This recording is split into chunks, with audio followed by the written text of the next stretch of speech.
Hello everyone, welcome to Crown Biology classes. This is Rohit Chaudhary. पिछली video में हमने human heart का कंप्लीट स्ट्रक्चर समझा था, 4 चैम्बर्स, वेल्व्स और ब्लड वेसल्स.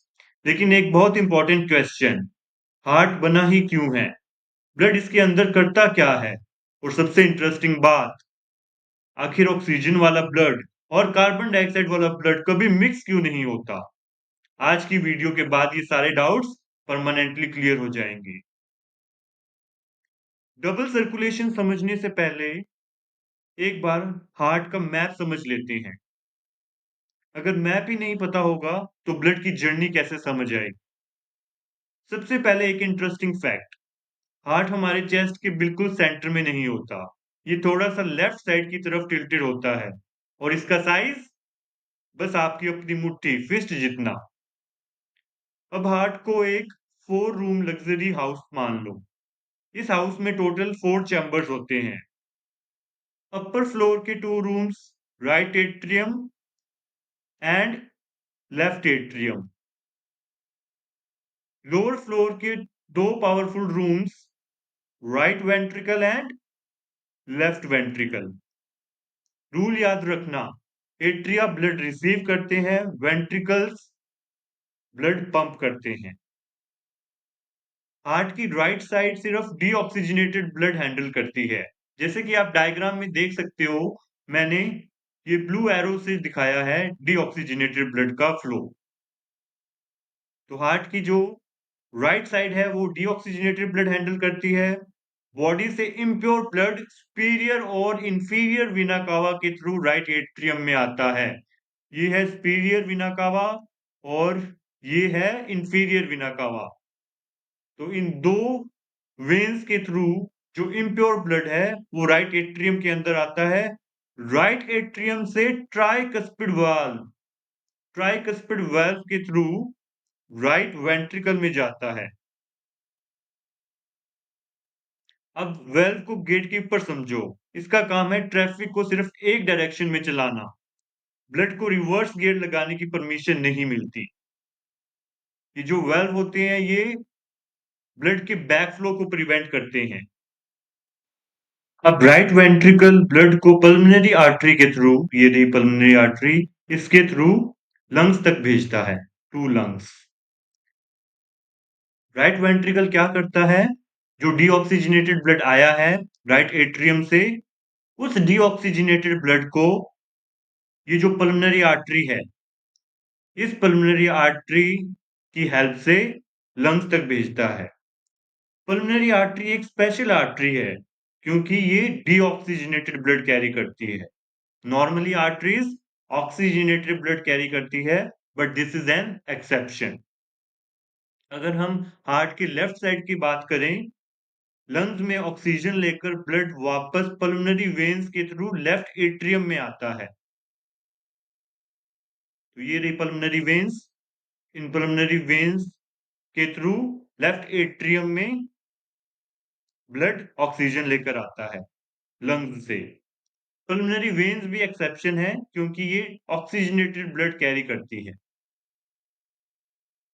फिर बात आती है लेफ्ट वेंट्रिकल की. जो ये लेफ्ट वेंट्रिकल है, लेफ्ट एट्रियम से blood bicuspid mitral valve cross करके लेफ्ट वेंट्रिकल में आता है. बाइकस्पिड वेल्व कहाँ है? ये रहा बाइकस्पिड वेल्व. बाइकस्पिड वेल्व करके लेफ्ट एट्रियम से जो ब्लड है वो लेफ्ट वेंट्रिकल में आता है. नोटिस करो कि लेफ्ट वेंट्रिकल की वॉल सबसे थिक है. क्यों? क्योंकि इसी चैम्बर को ब्लड पूरी बॉडी तक पंप करना होता है. इसलिए इससे हार्ट का पावर हाउस भी बोल सकते हो. और फाइनली लेफ्ट वेंट्रिकल से ब्लड बॉडी की सबसे बड़ी आर्टरी यानी एयोर्टा के थ्रू पूरी बॉडी में चला जाता है. लेफ्ट वेंट्रिकल से कहाँ जाता है? पूरी बॉडी तक जाता है through the largest artery, that is aorta. ये रही एयोर्टा. तो इस लार्जेस्ट आर्टरी से पूरी बॉडी में चला जाता है ब्लड. बीच में जो वॉल दिख रही है उसे सेप्टम कहते हैं. ये है इंटरवेंट्रिकुलर सेप्टम, जो वॉल है उसको सेप्टम कहते हैं। इसका काम है ऑक्सीजनेटेड और डीऑक्सीजनेटेड ब्लड को मिक्स होने से रोकना। अगर ये वॉल ना होती तो पूरी बॉडी को प्रॉपर ऑक्सीजन सप्लाई ही नहीं मिल पाती।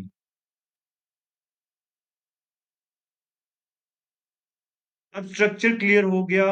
अब इसी स्ट्रक्चर के अंदर ब्लड एग्जैक्टली किस सीक्वेंस में ट्रेवल करता है और लंग्स और बॉडी के बीच दो अलग अलग ट्रिप्स कैसे कंप्लीट होती है, इसी प्रोसेस को हम कहते हैं डबल सर्कुलेशन। चलिए अब ब्लड की एक्साइटिंग जर्नी स्टार्ट करते हैं। चलो शुरू करते हैं pulmonary and systemic circulation. Pulmonary and systemic circulation. तो सबसे पहले स्टार्ट करते हैं circulation of blood. The movement of blood through the heart, blood vessels and body tissues is called blood circulation. सबसे पहले एक सिंपल डेफिनेशन समझते हैं। ब्लड सर्कुलेशन का मतलब है हार्ट, ब्लड वेसल्स और बॉडी टिश्यूज के थ्रू ब्लड का कॉन्टिन्यूसली मूव करना। सिंपल लैंग्वेज में बॉडी के हर सेल को ऑक्सीजन और न्यूट्रिएंट्स चाहिए और हर सेल कार्बन डाइऑक्साइड और वेस्ट प्रोड्यूस करता है। ब्लड एक डिलीवरी बॉय की तरह काम करता है, ऑक्सीजन और न्यूट्रिएंट्स लेकर जाता है और वेस्ट प्रोडक्ट्स वापस लेकर आता है। इसी कॉन्टिन्यूस मूवमेंट को हम ब्लड सर्कुलेशन कहते हैं। The next important point is in humans, circulation is closed, double and complete. Human beings में सर्कुलेशन की तीन खास बातें होती है। Number one, close circulation. Close circulation का मतलब ब्लड कभी भी ब्लड वेसल्स के बाहर फ्रीली फ्लो नहीं करता। ये हमेशा आर्टरीज, वेन्स और कैपिलरीज के अंदर ही ट्रेवल करता है, इसीलिए इसे क्लोज्ड सर्कुलेशन कहते हैं। Number two is double circulation. ये नीट का फेवरेट कंसेप्ट है। डबल सर्कुलेशन का मतलब एक कंप्लीट सर्किट में ब्लड हार्ट से दो बार पास होता है। ध्यान रखिए, दो बार पास होता है, दो हार्ट्स नहीं होते। सिर्फ एक हार्ट है लेकिन ब्लड उसके थ्रू टू टाइम्स ट्रेवल करता है, इसलिए नाम है डबल सर्कुलेशन। और ये दो सर्कुलेशन कौन सी हैं? पल्मोनरी सर्कुलेशन और systemic circulation. Number three, complete circulation. Complete circulation का मतलब ऑक्सीजनेटेड ब्लड और डीऑक्सीजनेटेड ब्लड कभी भी मिक्स नहीं होते। ये कंप्लीटली सेपरेट रहते हैं और ये पॉसिबल होता है हार्ट के फोर चैम्बर्स और इंटरवेंट्रिकुलर सेप्टम की वजह से। जैसे कि इस हार्ट की डायग्राम के अंदर हम देख सकते हैं, फोर चैम्बर्स कौन से हैं? Right atrium, left atrium. These are the upper two chambers which are smaller in size, right ventricle and left ventricle. These are the lower two chambers which are larger in size. और interventricular septum. इन chambers और interventricular septum की वजह से जो oxygenated और deoxygenated blood है वो कभी भी मिक्स नहीं होते। जैसे कि आप देख सकते हो, राइट साइड में सिर्फ डीऑक्सीजनेटेड ब्लड है। ये जो ब्लू एरोज है, ये किसको शो कर रहे हैं? डीऑक्सीजनेटेड ब्लड की मूवमेंट को शो कर रहे हैं। और लेफ्ट साइड में जो ये रेड एरोज है, ये ऑक्सीजनेटेड ब्लड की मूवमेंट को शो कर रहे हैं। कोई भी मिक्सिंग नहीं होती।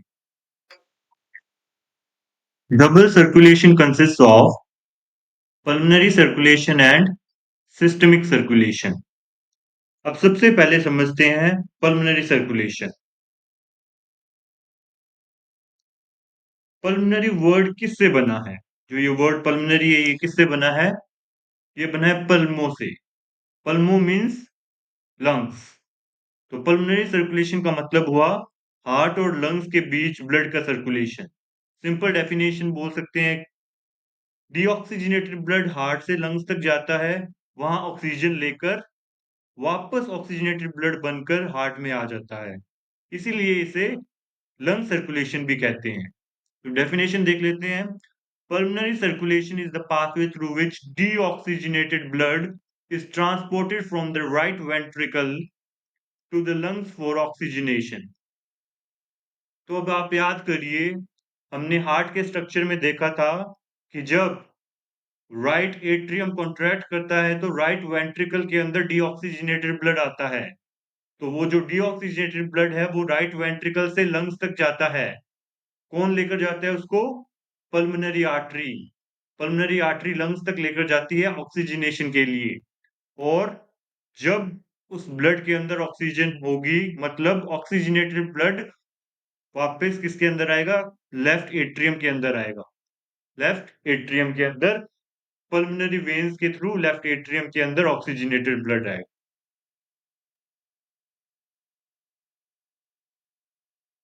इसे लेसर सर्कुलेशन भी बोलते हैं, क्योंकि ये सिर्फ हार्ट और लंग्स को इन्वॉल्व करता है। पल्मोनरी सर्कुलेशन को लेसर सर्कुलेशन भी बोला जाता है। Sequence of pulmonary circulation. अब पूरा सीक्वेंस याद करते हैं। सबसे पहले राइट वेंट्रिकल। ये जो राइट वेंट्रिकल है ये कॉन्ट्रैक्ट करेगा। जब राइट वेंट्रिकल कॉन्ट्रैक्ट करता है तो पल्मोनरी सेमिल्यूनर वाल्व ओपन होता है। Semilunar valve, pulmonary semilunar valve open होता है और ब्लड किसके अंदर आएगा? पल्मोनरी ट्रंक के अंदर। डीऑक्सीजनेटेड ब्लड पल्मोनरी ट्रंक के अंदर आएगा जब पल्मोनरी सेमिल्यूनर वाल्व ओपन करेगा। तो पल्मोनरी ट्रंक डिवाइड हो जाता है राइट पल्मोनरी आर्टरी और लेफ्ट पल्मोनरी आर्टरीज के अंदर। अब इन दोनों आर्टरीज के अंदर भी डीऑक्सीजनेटेड ब्लड है। ध्यान दीजिए, ये दोनों आर्टरीज डीऑक्सीजनेटेड ब्लड कैरी करती है। ये एक्सेप्शन है। Normally arteries oxygenated blood carry करती है, लेकिन पल्मोनरी आर्टरी डीऑक्सीजनेटेड ब्लड लेकर जाती है। अब ब्लड लंग्स के अंदर पहुंचता है। पल्मोनरी आर्टरीज, छोटी arteries, arterioles and finally pulmonary arterioles and finally pulmonary capillaries बना देती है। यहां होता है मैजिक। एल्वियोलाई और कैपिलरीज के बीच गैसियस एक्सचेंज। अब इमेजिन करिए, एक साइड एल्वियोलस है, दूसरी साइड ब्लड कैपिलरी। एल्वियोलस के अंदर ऑक्सीजन की क्वांटिटी ज्यादा है, ब्लड में कार्बन डाइऑक्साइड ज्यादा है। अब डिफ्यूजन स्टार्ट होगा। ऑक्सीजन हाई कंसंट्रेशन से लो कंसंट्रेशन की तरफ मूव करती है, मतलब एल्वियोलस से ब्लड में और कार्बन डाइऑक्साइड ब्लड से एल्वियोलस में चली जाती है। इसी प्रोसेस को गैसेस एक्सचेंज कहते हैं। अब आरबीसी के अंदर जो हीमोग्लोबिन है वो ऑक्सीजन से बाइंड करता है और ऑक्सी हीमोग्लोबिन बन जाता है।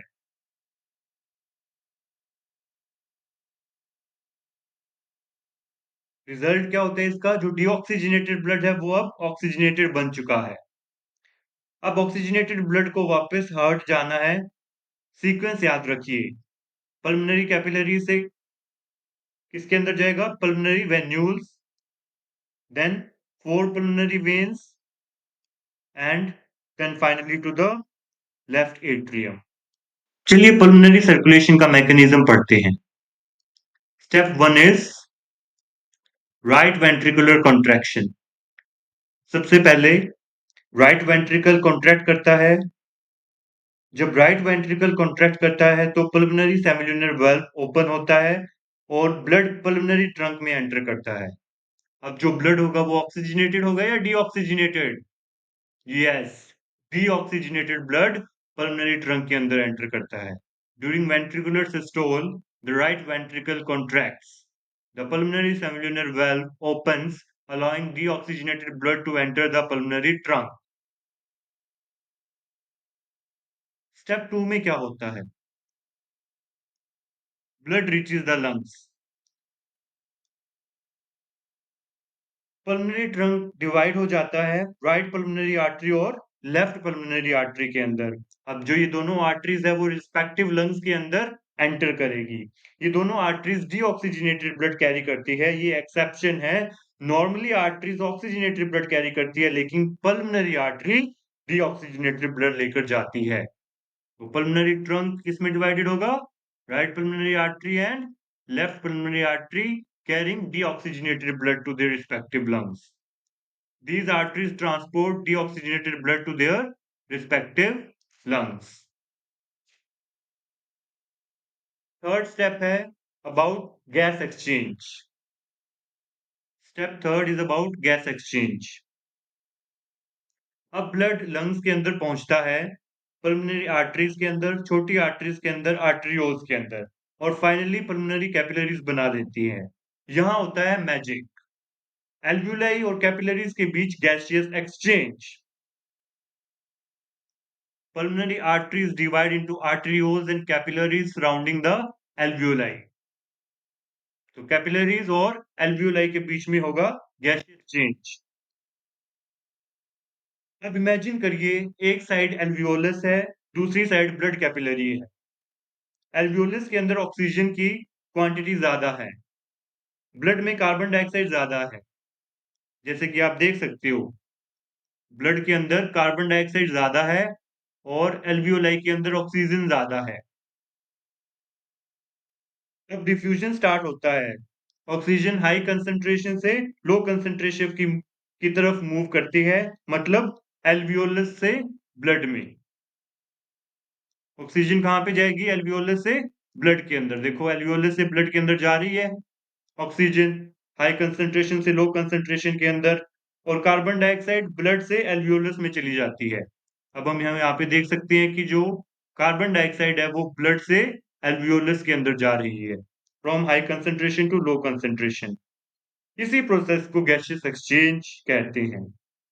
अब आरबीसी के अंदर जो हीमोग्लोबिन है वो ऑक्सीजन से बाइंड करता है और ऑक्सी हीमोग्लोबिन बन जाता है। Haemoglobin binds oxygen to form oxy haemoglobin, that is HbO2। और ब्लड डीऑक्सीजनेटेड से किस में चेंज हो जाता है? ऑक्सीजनेटेड के अंदर, ऑक्सीजनेटेड। अब ऑक्सीजनेटेड ब्लड को वापस हार्ट जाना है। सीक्वेंस याद रखिए, पल्मोनरी कैपिलरी से किसके अंदर जाएगा? पल्मोनरी वेन्यूल्स, पल्मोनरी वेन्यूल्स से पल्मोनरी वेन्स, और पल्मोनरी वेन से फाइनली लेफ्ट एट्रियम के अंदर ब्लड जाता है जो कि ऑक्सीजनेटेड है। Pulmonary circulation is completed. ये जो डायग्राम देख रहे हो आप, ये डायग्राम है पल्मोनरी सर्कुलेशन की। सबसे पहले राइट वेंट्रिकल कॉन्ट्रैक्ट करता है, राइट वेंट्रिकल कॉन्ट्रैक्ट करता है तो ये जो पल्मोनरी सेमिलुनर वाल्व है ये ओपन होते हैं, और जो डीऑक्सीजनेटेड ब्लड है वो पल्मोनरी आर्टरी के अंदर एंटर करता है। हम इसको पल्मोनरी ट्रंक भी बोल सकते हैं। आगे जाके ये डिवाइड करती है left and right pulmonary arteries के अंदर, और जो ये left and right pulmonary arteries है ये रिस्पेक्टिव लंग्स के अंदर एंटर करती है और ब्लड को लंग्स के अंदर लेकर जाती है, और वहां पे गैसियस एक्सचेंज होता है और ब्लड ऑक्सीजनेट हो जाता है। ये लंग्स को रिप्रेजेंट कर रहे हैं, और जो ऑक्सीजनेटेड ब्लड है वो पल्मोनरी वेन्स के थ्रू आएगा और लेफ्ट एट्रियम के अंदर आएगा। लेफ्ट एट्रियम के अंदर ऑक्सीजनेटेड ब्लड एंटर करता है पल्मोनरी वेन्स के थ्रू। तो इस डायग्राम में आप क्लियरली देख सकते हो कैसे ऑक्सीजनेटेड और डीऑक्सीजनेटेड ब्लड फ्लो कर रहा है और कैसे पल्मोनरी सर्कुलेशन हो रहा है। स्टूडेंट्स, अभी तक हमने पल्मोनरी सर्कुलेशन कंप्लीट कर ली थी, जहां ब्लड लंग्स तक गया और ऑक्सीजन लेकर वापस हार्ट में आ गया। हार्ट ने ऑक्सीजन तो ले ली, अब बॉडी के बाकी 37 ट्रिलियन सेल्स तक ऑक्सीजन कौन पहुंचाएगा? यहीं से स्टार्ट होती है सिस्टमिक सर्कुलेशन, जिसे ग्रेटर सर्कुलेशन भी कहते हैं। सिस्टमिक सर्कुलेशन, सिस्टमिक सर्कुलेशन का मतलब है systemic circulation is the pathway through which oxygenated blood is pumped from the left ventricle to all body tissues except lungs, and deoxygenated blood returns to the right atrium. Simple language में, left ventricle से oxygen rich blood निकलता है, body के हर organ तक जाता है, oxygen और nutrients deliver करता है, कार्बन डाइऑक्साइड और वेस्ट कलेक्ट करता है, और फाइनली राइट एट्रियम में वापस आ जाता है। बस इसी कंप्लीट जर्नी को हम सिस्टमिक सर्कुलेशन कहते हैं। It is also known as the greater circulation.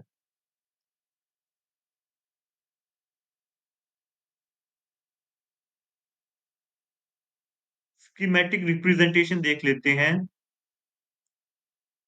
Systemic circulation होता कैसे है?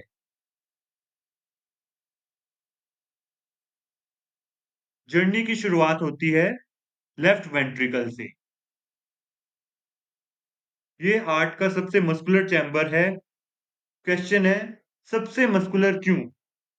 क्योंकि इसे ब्लड को सिर्फ लंग्स तक नहीं, पूरी बॉडी तक भेजना होता है। Head, hands, kidney, liver, legs, हर जगह ब्लड को पंप करना है। इसलिए लेफ्ट वेंट्रिकल की वॉल सबसे थिक होती है। लेफ्ट वेंट्रिकल कॉन्ट्रैक्ट करता है तो ब्लड किसके अंदर जाता है? एओर्टा के अंदर जाता है। किसके थ्रू? एओर्टिक सेमिल्यूनर वाल्व के थ्रू। लेफ्ट वेंट्रिकल कॉन्ट्रैक्ट करता है और ब्लड एंटर करता है बॉडी की सबसे बड़ी आर्टरी, एओर्टा। याद रखना, aorta is the largest artery of our body. ये ऑक्सीजनेटेड ब्लड को रिसीव करती है और पूरी बॉडी में डिस्ट्रीब्यूट करती है। Then comes arteries. एओर्टा से ब्लड छोटी छोटी आर्टरीज में डिवाइड होने लगता है। जैसे हाईवे से डिफरेंट रोड्स निकलती हैं, वैसे ही एओर्टा से आर्टरीज निकलती हैं। हर आर्टरी किसी स्पेसिफिक ऑर्गन तक ब्लड लेकर जाती है। फिर ब्लड जाता है आर्टरियोल्स के अंदर। जैसे रोड्स और नैरो होती जाती है, वैसे आर्टरीज और छोटी होके आर्टरियोल्स बन जाती है। ये ब्लड को डायरेक्टली टिश्यूज के पास ले आती है। ब्लड एंटर करता है कैपिलरीज के अंदर। अब ब्लड पहुंच गया बॉडी की सबसे इंपॉर्टेंट जगह, जिसको कि कैपिलरीज बोला जाता है। कैपिलरीज क्या होती हैं? बॉडी की सबसे छोटी ब्लड वेसल्स, और इनकी वॉल सिर्फ 1 सेल थिक होती है। अब सोचो, अगर वॉल थिक होती तो ऑक्सीजन बाहर कैसे निकलती? इसलिए नेचर ने कैपिलरी को एक्सट्रीमली थिन बनाया है। यही होता है एक्चुअल एक्सचेंज। ब्लड देता है oxygen, glucose, amino acids, hormones, और ब्लड रिसीव करता है कार्बन डाइऑक्साइड, मेटाबॉलिक वेस्ट। इसी प्रोसेस को कहते हैं exchange in capillaries. Then blood enters in venules. अब ऑक्सीजन देकर ब्लड डीऑक्सीजनेटेड बन चुका है। अब जर्नी रिवर्स होगी। कैपिलरीज ज्वाइन होकर बनाती है वेन्यूल्स। ये डीऑक्सीजनेटेड ब्लड को कलेक्ट करना स्टार्ट करती हैं। फिर ब्लड एंटर करता है वेन्स के अंदर। वेन्यूल्स मर्ज होकर बड़ी वेन्स बना देती हैं। याद रखना, veins always carry blood towards the heart. Superior and inferior vena cava. अब सारी वेन्स फाइनली दो बड़े हाईवेज में मर्ज होती हैं। अपर बॉडी से ब्लड आता है सुपीरियर वेना कावा के थ्रू। लोअर बॉडी से ब्लड आता है इंफीरियर वेना कावा के थ्रू। दोनों का डेस्टिनेशन सिर्फ एक है, राइट एट्रियम। दोनों का डेस्टिनेशन राइट एट्रियम है। राइट एट्रियम, जैसे ही ब्लड राइट एट्रियम में आ गया, सिस्टमिक सर्कुलेशन कंप्लीट हो गई। अब यही डीऑक्सीजनेटेड ब्लड पल्मोनरी सर्कुलेशन के थ्रू लंग्स में जाएगा ऑक्सीजन लेने। चलिए सिस्टमिक सर्कुलेशन के मैकेनिज्म के बारे में पढ़ते हैं। जैसे कि हमने स्कीमेटिक रिप्रेजेंटेशन के अंदर देखा कि सबसे पहले क्या होता है, जो लेफ्ट वेंट्रिकल है वो कॉन्ट्रैक्ट करता है। Left ventricular contraction.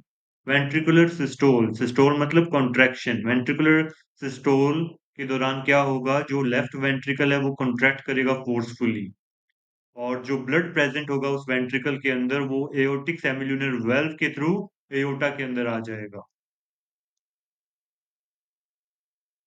Second step is about distribution.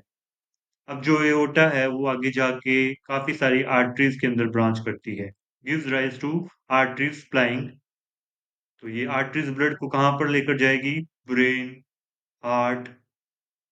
Heart में कौन सी आर्टरीज के थ्रू? कोरोनरी आर्टरीज के थ्रू ब्लड को लेकर आएगी। Liver, kidneys, intestine, skeletal muscles, skin and all other organs. Step 3 is about exchange. Exchange कहाँ होता है? कैपिलरीज के अंदर एक्सचेंज होता है। तो टिश्यू कैपिलरीज में क्या होता है? एट टिश्यू कैपिलरीज जो ब्लड है वो क्या डिलीवर करेगा? Oxygen, fatty acids, glucose, hormones, amino acids.